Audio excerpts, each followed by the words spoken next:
Hello दोस्तों, नमस्कार। YouTube की HP math by RP channel पर आपका हार्दिक स्वागत है। आज हम लोग प्रश्नावली 14.3 के प्रश्नों का हल करना सीखते हैं। पहला प्रश्न है, एक संगठन ने पूरे विश्व में 15 से 44 वर्षों में की आयु वाली महिलाओं में बीमारी और मृत्यु के कारणों का पता लगाने के लिए किए गए सर्वेक्षण से निम्नलिखित आंकड़े प्रतिशत में प्राप्त किए। देखिए, ये आंकड़ा है क्रम संख्या, कारण और महिला मृत्यु दर। पहला है, जनन स्वास्थ्य अवस्था में 31.8% महिलाओं की मृत्यु हो रही है। तंत्रिका मनोविकारी अवस्था में 25.4% महिलाओं की मृत्यु हो रही है। तीसरा है क्षति 12.4% और हृदय वाहिका अवस्था 4.3%। पाँचवा है श्वसन अवस्था में 4.1%। छठवां अन्य कारण में 22.0%। अब पूछा है, ऊपर दी गई सूचनाओं को आरेखी रूप में निरूपित कीजिए। अब आपके दिमाग में आएगा आरेखी रूप में हम किसका आरेख बनाएं। तो ये ध्यान दीजिए कि जब यह जो आंकड़ा दिया है वर्ग विस्तार के रूप में हो, यानी वर्गीकरण रूप में हो, तब आप आयत चित्र बनाते हैं। यदि वर्गीकरण रूप में या वर्ग विस्तार रूप में न हो तो इसका दंड आरेख बनाते हैं। तो आइए इसका दंड आरेख बनाते हैं। क्या करते हैं, एक खड़ी रेखा और दूसरा पड़ी रेखा खींचते हैं। ये एक्स अक्ष है, ये वाई अक्ष है और यहाँ मूल बिंदु है। एक्स अक्ष पर क्या निरूपित करेंगे, कारण। क्या निरूपित करते हैं, कारण। और वाई अक्ष पर क्या निरूपित करते हैं, मृत्यु दर या महिला मृत्यु दर। किसमें है, प्रतिशत में। ठीक है। अब इसके लिए अब जानते हैं एक्स अक्ष पर जो दंड बनाते हैं एक निश्चित दूरी पर बनाते हैं, बराबर बराबर दूरी पर बनाते हैं। और वाई अक्ष पर देखिए महिला मृत्यु दर है, जिसके लिए एक पैमाना मान लेते हैं। क्या पैमाना मान लिया जाए, यहाँ लिख लीजिए पैमाना। वाई अक्ष पर 1 सेंटीमीटर बराबर 5% महिला मृत्यु दर। 5% महिला मृत्यु दर। ठीक। अब क्या करते हैं, यहाँ निशान लगा लीजिए। 5% है तो यहाँ लिख लिया जाए क्या, 5, 10, 15, 20, 25, 30, 35, 40 हो गया। अब बनाते हैं क्या, दंड आलेख। अब देखिए, जनन स्वास्थ्य अवस्था 31.8 है। देखिए यहाँ 30 है, इसमें 5 भाग बटे हैं, 31, 32, 33, 34, 35, 5 भाग हैं। जिसे 1, 2, 3, 4, 5 भाग, 1, 2, 3, 4, 5 भाग हो गए। अब 31.8 है, माने एक भाग का हाँ यहाँ आएगा। इसी के सीध में चलिए और यहाँ से एक रेखा खींच दीजिए, सीधी रेखा खींचिएगा इंची से। यह हो गया,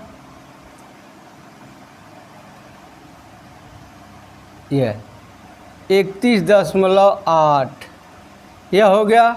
अब आप चाहें तो लिख सकते हैं जनन स्वास्थ्य अवस्था।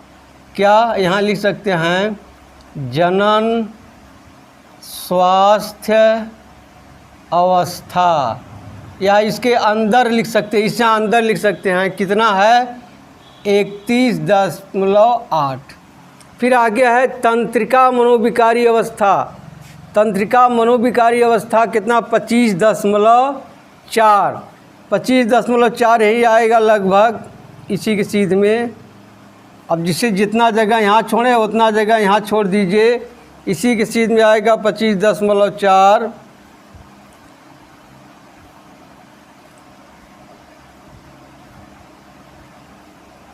आप इसको ग्राफ पेपर पर बनाइएगा। यह कितना हो गया? 25.4। क्या है? तंत्रिका मनोविकारी अवस्था। यह है तंत्रिका मनोविकारी अवस्था। फिर आगे है क्षति 12.4। 12.4 कहाँ है? देखिए 10 यहाँ है, इसमें 5 खाने होंगे, 1 2 12.4 यहीं आएगा लगभग। यहाँ इस तरह से 12.4। आप ग्राफ पेपर बनाइएगा। देखिए ये सब दूरी समान होनी चाहिए, हाथ से बनाने में थोड़ा कम बेसी हो रहा है। अब यह हो गया कितना? 12.4 हो गया। क्या है? यह क्षति है, क्षति है। फिर आगे है हृदय वाहिका अवस्था 4.3। देखिए 4.3 यहीं आएगा करीब करीब, ये यहाँ होगा 4.3। ये क्या है? हृदय वाहिका अवस्था। क्या है? हृदय वाहिका अवस्था। हृदय वाहिका अवस्था। आप चाहे तो इसको नीचे भी लिख सकते हैं। अब फिर क्या है? श्वसन अवस्था 4.1। देखिए 4.1 इससे थोड़ा सा छोटा होगा, यह हो गया 4.1। यह क्या है? श्वसन अवस्था। श्वसन अवस्था, श्वसन अवस्था। फिर अन्य कारण है 22। अन्य कारण 22 देखिए यहाँ आएगा लगभग 22, इसके सीध में यहाँ होगा। इसको इस तरह से खींच लीजिए, यह हो गया 22। क्या है? अन्य कारण। अन्य कारण, यही आपका दंड आलेख बन गया। अब इसमें पूछा है प्रश्न, ऊपर दे आलेखी रूप में निरूपित कीजिए, तो आलेखी रूप में निरूपित हो गया। दूसरा प्रश्न, कौन सी अवस्था पूरे विश्व की महिलाओं के खराब स्वास्थ्य और मृत्यु का कारण है? देखिए सबसे लंबा इसमें या सबसे ऊंचा कौन सा दंड है? देखिए यही दंड है 31.8, जन स्वास्थ्य अवस्था। क्या है? जन स्वास्थ्य अवस्था। तो पहले का दूसरे का क्या उत्तर होगा? कौन सी अवस्था पूरे विश्व की महिलाओं के खराब स्वास्थ्य और मृत्यु का कारण है? क्या लिखेंगे? जनन स्वास्थ्य अवस्था। जनन स्वास्थ्य अवस्था। इस आलेख को देखकर पता चलता है कि जनन स्वास्थ्य अवस्था महिलाओं के मृत्यु का बड़ा कारण है। तीसरा है, अपनी अध्यापिका की सहायता से ऐसे 2 कारणों का पता लगाने का प्रयास कीजिए जिनकी दूसरे में इसमें मुख्य भूमिका रही है। देखिए मुख्य भूमिका क्या रही है आप जानते हैं। हमारे देश में 80% जनता गांव में रहती है। गांव में अभी हर सुविधाएं उपलब्ध नहीं हैं। गांव में अभी हर सुविधाएं उपलब्ध नहीं हैं। इसलिए इसमें एक कारण होगा चिकित्सा सुविधाओं, चिकित्सा सुविधाओं का अभाव। अभी भी गांव में तमाम परेशानियां होती हैं, चिकित्सा सुविधाओं का अभाव। दूसरा है अनुचित ज्ञान या उचित देखभाल या आप लिख सकते हैं अनुचित देखभाल। और आप लिख सकते हैं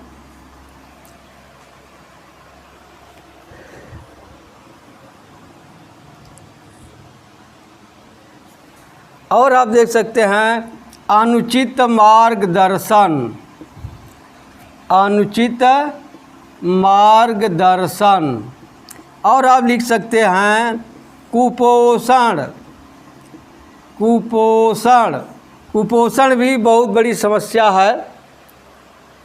चलिए हो गया। अब प्रश्न 2 देखते हैं।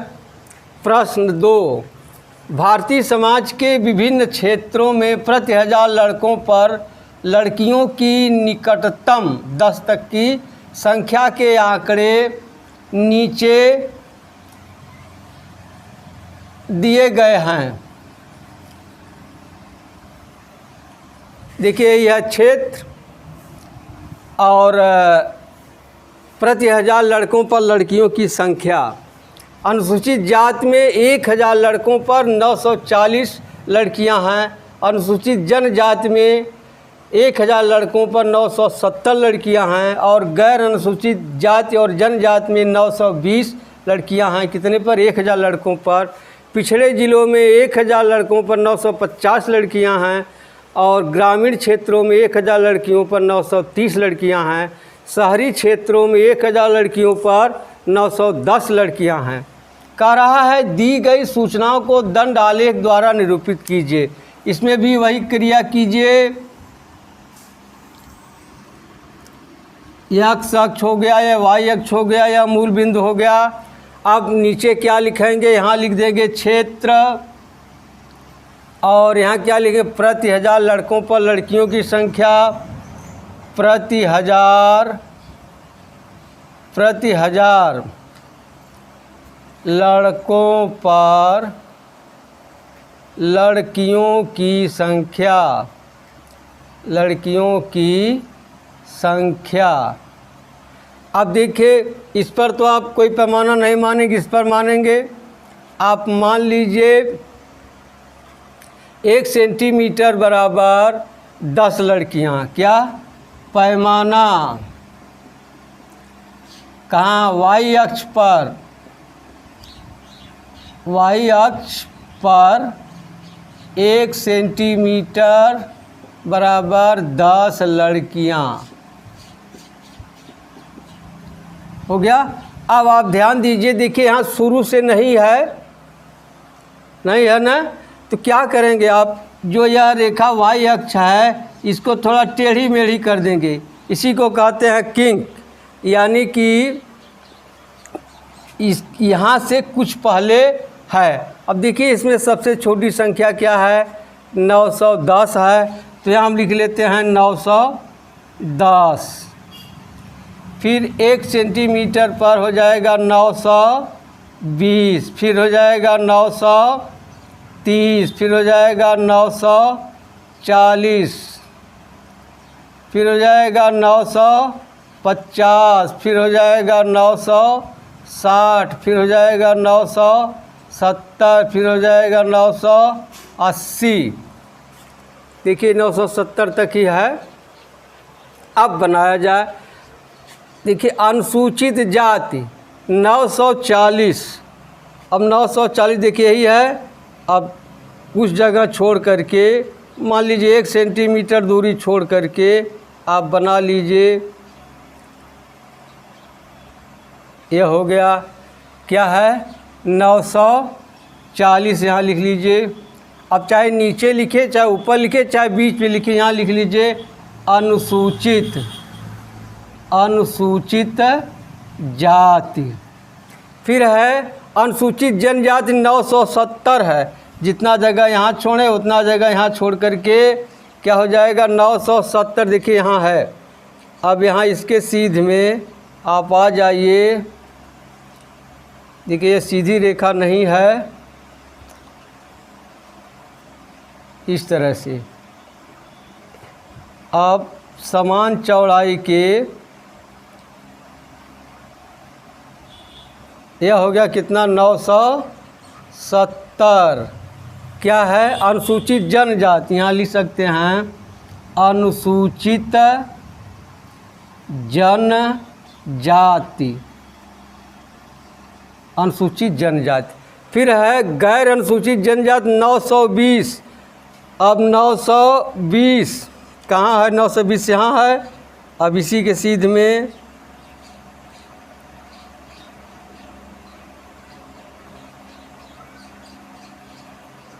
यह हो गया 920। क्या है अनुसूचित जाति जनजाति, यहाँ अब जाएगा अनुसूचित जाति जनजाति, जनजाति हो गया। अब 950 पिछड़े ज़िले, 950 देखिए यहाँ है, इसके सीध में आ जाएगा 950 पिछड़े ज़िले। आप स्केल से बनाएंगे, ये दूरियां सब समान होनी चाहिए। क्या है 950 पिछड़े ज़िले, यहाँ लिख देंगे आप पिछड़े ज़िले। अब फिर क्या है ग्रामीण 930, देखिए 930 यहाँ है, इस तरह से ग्रामीण है। इनकी चौड़ाई सब समान होनी चाहिए। 930 यहाँ क्या है ग्रामीण, ग्रामीण। फिर है शहरी 910, देखिए 910 यहाँ है, तो ये हो जाएगा 910। क्या है शहरी, ये हो जाएगा शहरी। यही आपका दंड आलेख बन गया। आप ध्यान रखिए, इसे ग्राफ पेपर पर बनाइएगा तो ये रेखाएं, उस पर रेखाएं खींची रहती हैं 1-1 सेंटीमीटर पर। 1 सेंटीमीटर में 10 रेखाएं बनी होती हैं, यानी 10 भाग बने होते हैं। अब इसी में कह रहा है दूसरा, पहला दंड आरेख हो गया, दूसरा कक्षा में चर्चा करके बताइए कि आप इस आलेख से कौन कौन से निष्कर्ष निकाल सकते हैं। देखिए इस आलेख से आप निष्कर्ष निकाल सकते हैं, सबसे कम 1000 पर लड़कियां शहरी क्षेत्र में हैं और सबसे अधिक 1000 पर कहाँ है अनुसूचित जनजाति, कहाँ अनुसूचित जनजाति में सबसे अधिक हैं। और तमाम निकाल सकते हैं आप, प्रत्येक का विवरण दे सकते हैं कि अनुसूचित जाति में 1000 पर 940 लड़कियां हैं, या मुख्य रूप से ही कहिए सबसे अधिक कहाँ है लड़कियां अनुसूचित जाति में 1000 पर, सबसे कम शहरी क्षेत्र में हैं, उससे अधिक अनुसूचित जाति जनजाति में हैं, उससे अधिक ग्रामीण क्षेत्र में हैं, उससे अधिक अनुसूचित जाति में है और सबसे अधिक अनुसूचित जनजाति में लड़कियों की संख्या है। हो गया। दूसरा सवाल में यही रहा न, हो गया। अब आइए तीसरा सवाल देखते हैं। एक राज्य के विधानसभा के चुनाव में विभिन्न राजनीतिक पार्टियों द्वारा जीती गई सीटों का परिणाम दिए गए हैं। देखिए यही है, ए 75 सीट ए राजनीतिक पार्टी है, बी 55 सीट, सी 37 सीट, डी 29 सीट, ई 10 सीट और एफ 37 सीट जीते हैं। तो पूछ रहा है मतदान के परिणामों को निरूपित करने वाले दंड आरेख खींचिए। क्या खींचना है? दंड आरेख खींचना है। तो आइए दंड आरेख बनाते हैं। इसमें भी वही क्रिया क्या करेंगे, यहाँ देखिए टेढ़ी हो रही है, एक सीधी रेखा आप इस तरह से खींच लेंगे, इस तरह से। यह एक्स अक्ष हो गया और ये वाई अक्ष, ये हो गया मूल बिंदु। अब क्या कह रहा है, राजनीतिक पार्टियां, देखिए अब यहाँ क्या लिख देंगे, राजनीतिक पार्टी, क्या लिख देंगे, राजनैतिक पार्टी। और यहाँ क्या लिखेंगे, जीती गई सीटें, जीती गई सीटें। अब देखिए, अब इसमें पैमाना मानना होगा। क्या मान लें, वाई अक्ष पर 1 सेंटीमीटर बराबर 10 सीटें। अब 10 सीटें 1 सेंटीमीटर पर देखिए, यहाँ कर लीजिए 10, 20, 30, 40, 50, 60, 70, 80, 90 हो गया। अब आइए बनाते हैं। अब राजनीतिक पार्टी ये 75 सीटें, 75 कहाँ देखिए, 70, 5, 75 यहाँ होगा। अब इसी सीध में आप आ जाइए नीचे, सीधी रेखा स्केल से खींचिएगा।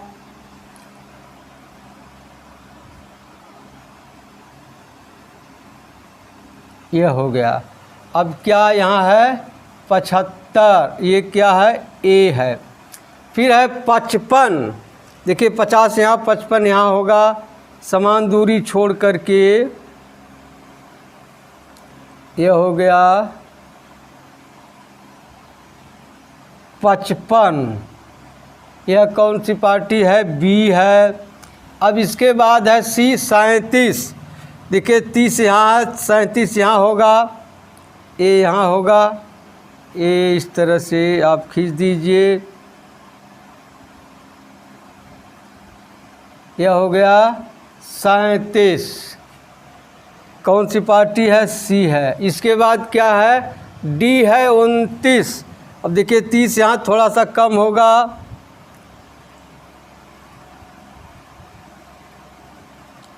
यह 29 हो गया। यह ध्यान दीजिएगा, इन सब की चौड़ाई समान होनी चाहिए।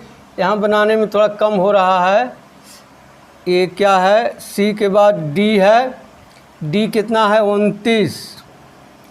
अब ई 10 है, 10 देखिए यहाँ है, यह हो गया 10, क्या है, ई।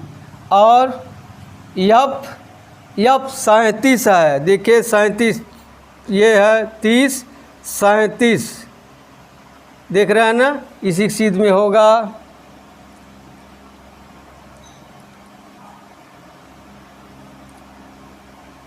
ये हो गया 37, क्या है, एफ है। यही आपका दंड आलेख बन गया। अब पूछ रहा है किस पार्टी ने अधिकतम सीटें जीती। देखिए कौन सा दंड सबसे अधिक ऊंचा है, ए। तो उत्तर लिखेंगे, दूसरका है, तीसरका का किस पार्टी ने अधिकतम सीटें जीती, तो यहाँ लिख देंगे पार्टी ए ने अधिकतम कितना है, 75 सीटें जीती। हो गया। अब आप इसको लगाइएगा। अब मिलते हैं अगली वीडियो में, तब तक के लिए धन्यवाद। जय हिंद, जय भारत।